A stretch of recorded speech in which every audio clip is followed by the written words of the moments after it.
আপনি একটু পরে মারা যান, কালকে এই মুহূর্তে আপনার ঘরে বিভিন্ন জন বলা বলি করবে, আহারে ও এইটা করছে, ও গতকালকে বাজারে গেছিল এই টাইমে। পরের দিন বলবে, আহারে ও এই শীতের কাপড়টা পরতো। তৃতীয় দিন বলবে, ও আসলে এই সেই। চতুর্থ দিন ভুলা যাবে আস্তে আস্তে। পঞ্চম দিন মোটামুটি, আস্তে আস্তে 1-1.5 মাস যাবে। গতি পৃথিবীর মতো চলতে থাকবে, আকাশ আকাশের মতো থাকবে, বাতাস বাতাসের মতো থাকবে। আপনার বন্ধু টন্ধু যারা যার যার কর্মস্থানে সে মতোই করবে, কিন্তু আমি আপনি কবরে থাকতে হবে। এটাই চূড়ান্ত বাস্তবতা।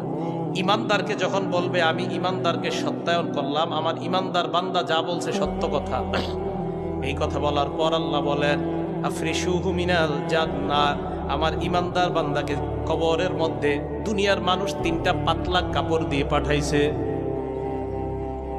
আল্লাহ বলবে আফরিশুহু মিনাল জান্নাহ, আমার বান্দার কবরে আমার বান্দার শরীরে জান্নাতের পোশাক পরায়া দাও। এরা পাতলা কাপড় দিছে, ওকে জান্নাতের পোশাক পরাও।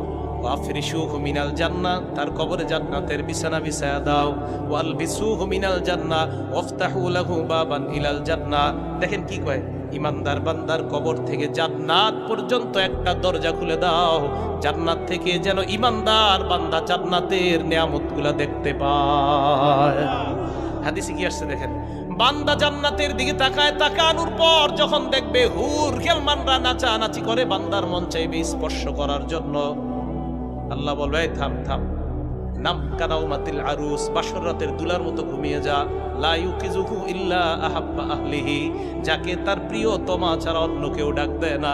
আরে এই হাদিসের উদ্দেশ্য হলো, কবরের মধ্যে তোমার প্রিয়তমা কেউ নাই, আমি আল্লাহ তোমার প্রিয়তম হয়ে গেলাম। আল্লাহ প্রিয়তম, আমি কিয়ামতের মাঠে তোমাকে উঠাবো, ঘুমাও ঘুমাও।